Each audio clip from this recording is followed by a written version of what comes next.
नमस्कार, आप देख रहे हैं लाइव सिटीज और मैं हूं आपके साथ शिप्रा झा। भले ही चुनाव आयोग की तरफ से तारीखों का ऐलान कर दिया गया है, विधानसभा चुनाव के लिए वक्त भी काफ़ी कम रह गया है, लेकिन अभी भी पूरी तरीके से तैयारी दोनों गठबंधनों की नहीं हुई है। जैसा कि बिहार में 2 महागठबंधन और एक बिहार एनडीए है, तो ऐसे में दोनों ही तरफ आग बराबर है और दोनों तरफ ना तो सीट बंटवारे पर बातचीत हुई है और ना ही अभी उम्मीदवारों की लिस्ट फाइनल हुए हैं। सबसे अभी जो फिलहाल बिहार एनडीए की स्थिति है उसमें चिराग पासवान ने कहीं ना कहीं पेच फंसा रखा है, क्योंकि जेडीयू और बीजेपी के बीच समन्वय बन चुका है, लेकिन एलजेपी जो है मानने को तैयार नहीं है। फिलहाल हम चिराग पासवान पर ही बातचीत करेंगे आज के इस पूरे वीडियो में कि आखिर उनका अगला कदम क्या होगा, वो क्या करने वाले हैं। इस पूरे विषय पर बातचीत करने के लिए मेरे साथ सीनियर जर्नलिस्ट ज्ञानेश्वर भी हैं। सबसे पहले चिराग पासवान से जो बातचीत शुरू की है इधर बीजेपी ने, परसों रात में मुलाकात हुई थी बीजेपी के राष्ट्रीय अध्यक्ष जेपी नड्डा और भूपेंद्र यादव की चिराग पासवान से, तो उस मुलाकात के बाद क्या फाइनल डिसीजन हो सकता है एलजेपी का या चिराग पासवान का? देखिए शिप्रा, आपने कहा चिराग पासवान ने पेच फंसा रखा है। मुझे अब लग रहा है कि चिराग पासवान स्वयं फंस गए हैं। वो कोई निर्णय नहीं ले पा रहे हैं। यह सही है कि परसों रात को जेपी नड्डा और भूपेंद्र यादव से मुलाकात हुई। जेडीयू तो बात करने को राजी ही नहीं है चिराग पासवान और एलजेपी के साथ। जेडीयू ने तो साफ साफ कर दिया है कि मुझे कोई लेना देना नहीं है, बीजेपी समझ ले। तो बीजेपी ने समझने की कोशिश की और बीजेपी ने फाइनल ऑफर भी किया। अब ये फाइनल ऑफर क्या है? कुछ लोग कहते हैं 25+2 की बात है, कुछ लोग और भी बातें करते हैं। जी। लेकिन इसके बाद भी कोई डेवलपमेंट नहीं है। और आज हम जब ये कार्यक्रम कर रहे हैं, अपने व्यूअर्स को बता रहे हैं, तो यही कह सकते हैं कि नील बट्टा सन्नाटा है। मतलब एलजेपी कोई निर्णय नहीं कर पाया है और बीजेपी भी अब बहुत और बातचीत करने की मूड में नहीं है। देखिए, अब स्थिति ऐसी बनती जा रही है कि जेडीयू और बीजेपी ही ताल ठोकेंगे चुनाव में। ठीक है ना? क्योंकि चिराग पासवान जिस तरीके से अपने को बनाए हैं, वह बात अब बीजेपी को भी अच्छी नहीं लगने लगी है। बिल्कुल, मतलब मूवमेंट जो है कुछ आगे बढ़ा नहीं है। जस की तस स्थिति जो पहले से थी वैसी ही बनी हुई है। मुलाकात का भी सिफर ही नतीजा रहा है। हाँ, नतीजा ही रहा है। देखिए, चिराग पासवान का ये मानना है, चिराग पासवान आपको पता है कि पहले से 42 सीटों की मांग करते रहे। नीतीश कुमार इस बात के लिए राजी नहीं हुए। नीतीश कुमार तो मानते ही नहीं रहे कि हाँ, एलजेपी मेरा मतलब जेडीयू का सहयोगी दल है। तो चिराग पासवान अब भी कह रहे हैं कि हम कम सीटों पर कोई समझौता नहीं करेंगे। वे अपने लोगों को यह विश्वास दिलाने की कोशिश, यदि हम कम सीटों पर चुनाव लड़ेंगे तो जो स्ट्राइक रेट होगा वो और कम हो जाएगा। फिर जो सीटें ऑफर की जा सकती है वो सीटें ऐसी होगी जहां चुनाव लड़ना भी मुश्किल होगा। तो स्ट्राइक रेट कम होगा तो मेरे साथ मतलब एलजेपी के साथ यह परेशानी सदैव बनी रहेगी कि हमारे जो दुश्मन हैं वे दुश्मन अब नीतीश कुमार को मान चुके हैं कि हमारे दुश्मन कभी भी हमारी पार्टी के विधायक दल को तोड़ सकते हैं। तो ये वो समझाने की कोशिश कर रहे हैं अपने पक्ष में। बिल्कुल, ये वो कर रहे हैं, लेकिन क्या लगता है आपको, जो पार्लियामेंट्री उनके पूरी बोर्ड की बैठक हुई थी बीते दिनों और जो उनके सहयोगी हैं जो उनके साथ बहुत दिन से काम कर रहे हैं, तो ये जो फैसला है चिराग पासवान का, कहीं ना कहीं अब दिख रहा है कि शायद वो एकला चलो राह पर जाएंगे, तो वो फैसला से वो लोग भी सहमति जताएंगे? क्या टूट भी हो सकती है उन लोगों का? पार्लियामेंट्री बोर्ड का क्या होगा? देखिए, घमासान की स्थिति है, घमासान की स्थिति है एलजेपी के भीतर, यह बात सही है। अब आप पार्लियामेंट्री बोर्ड के पहले इस बात को समझ लीजिए कि इनके 6 सांसद हैं। चिराग पासवान स्वयं जमुई से सांसद हैं, पशुपति कुमार पारस हाजीपुर से सांसद हैं, प्रिंस राज समस्तीपुर से सांसद हैं। ये तीनों परिवार के सदस्य हैं। चंदन सिंह जो सूरजभान सिंह के भाई हैं, ये नवादा से सांसद हैं। महबूब अली कैसर खगड़िया से सांसद हैं और बीना देवी जो वैशाली से सांसद है। बीना देवी का परिचय आपको पता है कि बीना देवी के जो पति हैं दिनेश सिंह जेडीयू के एमएलसी हैं। बीना देवी भी 2019 में लोकसभा का चुनाव लड़ने के पहले भाजपा में ही थी। 2010 से 2015 तक गायघाट से बीजेपी की एमएलए थी। तो ये इनका संसदीय दल है। ठीक है ना? आप पार्लियामेंट्री बोर्ड की हम बात नहीं करें, सांसदों की बात कर रहे हैं। तो इन 6 सांसदों से भी राय विचार किया गया है। देखिए, लोजपा के कोई लोग बोलने को तैयार नहीं है। चिराग पासवान और प्रिंस राज दोनों एक साथ हैं, इसमें कहीं कोई चिराग पासवान राष्ट्रीय अध्यक्ष, प्रिंस राज प्रदेश अध्यक्ष, स्टेट प्रेसिडेंट। पशुपति कुमार पारस जो चाचा हैं, उनकी तबीयत खराब रही है, हॉस्पिटल से छुट्टी मिली है, तो उन्होंने भी अपना संदेशा भिजवा दिया है। देखिए, हमारी जो भीतरिया जानकारी है वो जानकारी ये है कि कोई भी सांसद, मतलब यदि हम चिराग पासवान और प्रिंस राज की बात छोड़ दें तो अभी इस बात के लिए तैयार नहीं है, या यूं कहें कि इस बात के पक्षधर हैं कि एलजेपी को एनडीए में ही बने रहना चाहिए। ये इस बात के पक्षधर हैं। खबर ये भी है कि कल इनमें से कई लोगों की मुलाकात हुई चिराग पासवान के साथ। लोजपा के वरिष्ठ नेता हैं सूरजभान सिंह, पूर्व सांसद, नवादा के मौजूदा सांसद चंदन सिंह के बड़े भाई, उनकी भी मुलाकात हुई चिराग पासवान के साथ और तमाम स्थितियों और परिस्थितियों पर चर्चा हुई। लेकिन चिराग पासवान मानते हुए दिखाई नहीं पड़ रहे हैं। चिराग पासवान का मानना है कि हमें संघर्ष का रास्ता चुनना है, हमें ऐसी स्थिति में नहीं जाना है कि कोई आगे आने वाले दिनों में हम कम सीटों पर चुनाव लड़े, हमारे विधायक दल को तोड़ दें। लेकिन जो मौजूदा परिस्थिति है उसमें सांसद, यदि हम चिराग पासवान और प्रिंस राज को छोड़ दें, मुझे यह भी पता है, जानकारी मिल रही है कि पशुपति कुमार पारस ने भी कहा है कि जो देखिए मौजूदा जो परिस्थितियां हैं उसमें एनडीए में ही हमें बेहतर संभावनाओं की तलाश करनी चाहिए। जो रिश्ते बिगड़ रहे हैं वो रिश्ते कैसे सुधर सकते हैं, इस पर विचार किया जाना चाहिए। और इस चुनाव में ठीक है 2025 की तैयारी करें, 2025 के लिए चिराग पासवान बड़ा चेहरा बने, इसके लिए तैयारी करें, लेकिन मौजूदा वक्त में लेकिन चिराग पासवान इसके लिए तैयार नहीं दिखते हैं। चिराग पासवान का कहना है कि हमें चुनाव में अकेला चलना चाहिए। बिल्कुल, तो ऐसे में जो पहले से फॉर्मूला उनकी तरफ से सेट किया गया है, मतलब 143 विधानसभा सीटों पर वो तैयारी कर रहे हैं और कहते भी हैं कि वहाँ से वो उम्मीदवार उतारेंगे, तो क्या लगता है उस तरीके की तैयारी उनसे हो पाएगी? क्या पॉलिटिकल एलिमेंट्स जो उनके पास होने चाहिए क्या प्रॉपरली है उनके पास? देखिए सिप्रा, इस बात को बहुत तरीके से समझने की जरूरत है। 143 का फार्मूला चिराग पासवान कहां से ले आए, यह बात कोई पॉलिटिकल एनालिस्ट समझ नहीं पा रहा है।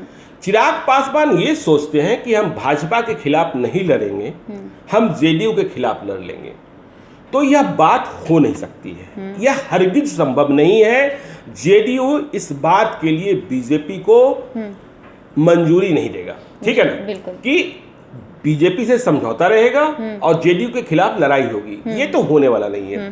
कि 143 का ये फार्मूला कहां से ले आए हैं। और आपने पॉलिटिकल एलिमेंट्स की बात की, देखिए बात बहुत समझने की है। देखिए मेरा भी कोई 3 दशक का अनुभव है और चिराग पासवान या फिर कहेंगे उनके जो वरिष्ठ नेता हैं वो भी समझाने की कोशिश कर रहे हैं। चुनाव को हम लोग 6 शब्दों में एक सूत्र में बांधते हैं कि चुनाव में लड़ने के लिए इस बात को समझने की जरूरत है। जो पहले 3 शब्द हैं उसमें कहा जाता है झंडा, दूसरा डंडा और तीसरा बंदा। मतलब झंडे की ताकत आपकी कितनी है, आप जिस झंडे के तहत चुनाव लड़ने जा रहे हैं उस झंडे की ताकत कितनी है।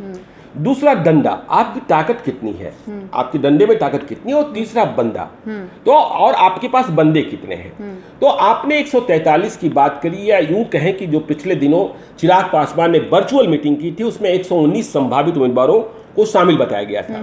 तो देखिए जो तैयारी थी, जो भी उम्मीदवार थे उन्हें ये पता था कि हम एनडीए के घटक दल के हिस्सा बनने जा रहे हैं, मतलब हमारे साथ भाजपा और जदयू भी होगा, ठीक है। सीटें कौन सी होगी, सीटें कम हो सकती है, सीटें अधिक हो सकती हैं। तो वे मान रहे थे कि हमारे साथ सिर्फ लोजपा का झंडा नहीं होगा, भाजपा का भी झंडा होगा, हमारे पास जेडीयू का भी झंडा होगा।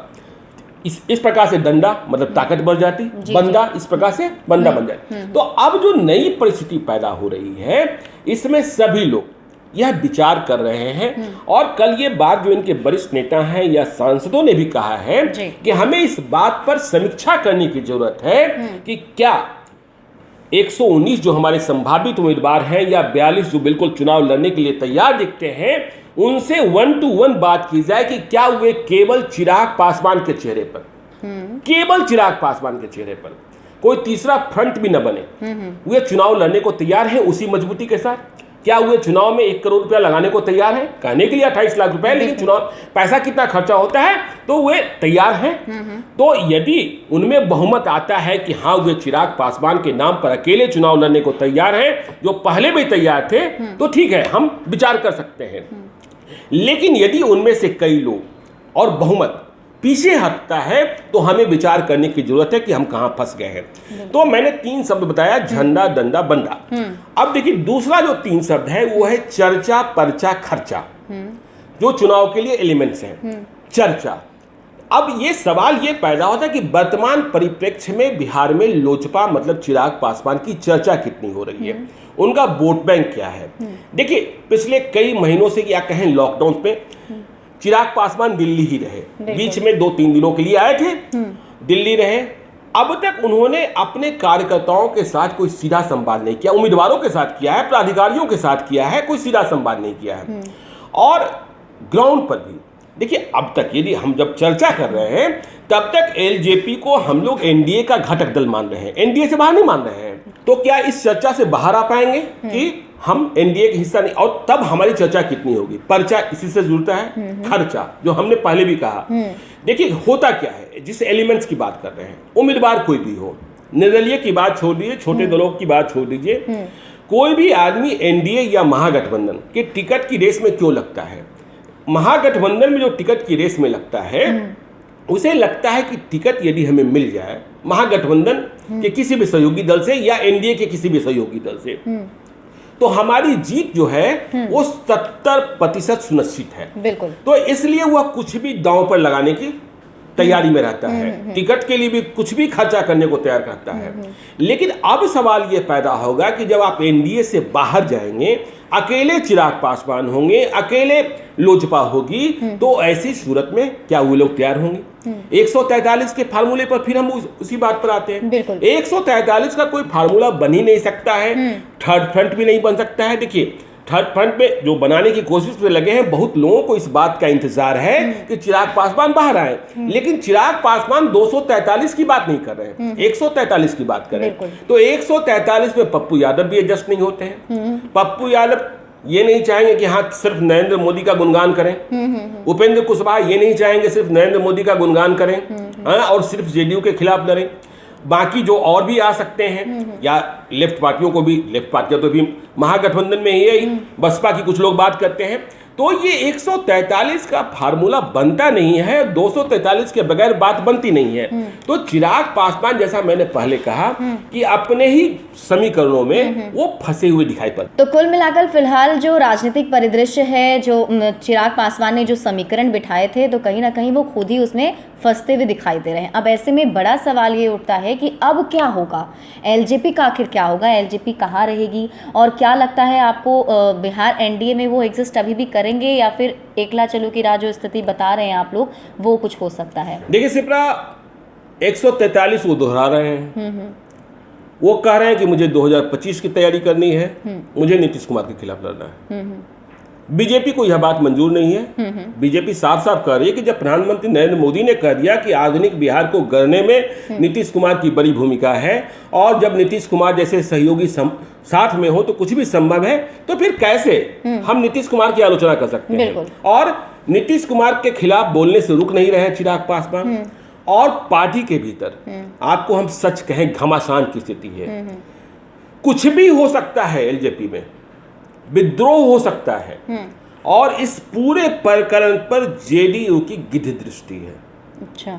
जेडीयू का ऑपरेशन एलजेपी चालू हो चुका है। जेडीयू की नजर एलजेपी के हर घटनाक्रम पर है, और एलजेपी में क्या हो रहा है, कौन नाराज है, कौन खुश है, इसकी जानकारी रखी जा रही है।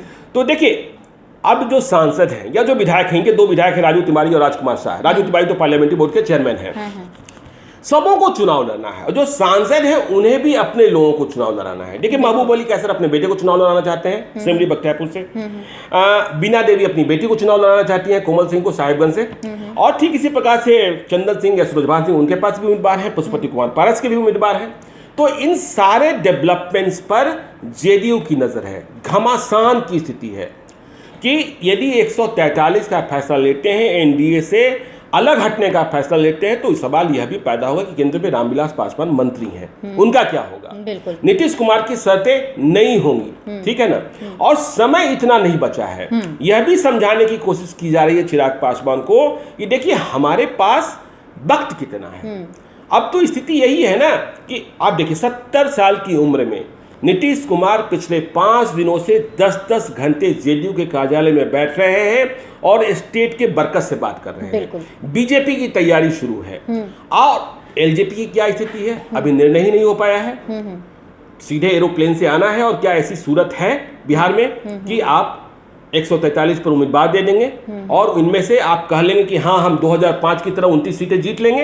ऐसी सूरत है क्या? इस पर निर्णय करने की जरूरत है। तो कुल मिलाकर एलजेपी में घमासान की स्थिति है। बिल्कुल, और एलजेपी में घमासान हो भी सकता है और इस पर पूरी नजर जेडीयू की है। और अब देखना होगा कि आगे चिराग पासवान कब तक फैसला लेते हैं, क्योंकि अब सब कुछ उन्हीं के ऊपर डिपेंड किया हुआ है। बीजेपी ने भी उनको समझाने की कोशिश की है। जो फॉर्मूला हमने आपको बताया कि कुछ फॉर्मूले भी उन दोनों के बीच में उस पर बातचीत हुई है, वो उन्हें दिया भी गया है। देखना होगा चिराग पासवान इस पर क्या कुछ फैसला करते हैं। लाइव सिटीज आपको हर एक अपडेट भी देते रहेगा, इसलिए आप बने रहिए लाइव सिटीज के साथ। अगर अभी तक आपने हमारा यूट्यूब चैनल सब्सक्राइब नहीं किया है तो सब्सक्राइब कर लीजिए।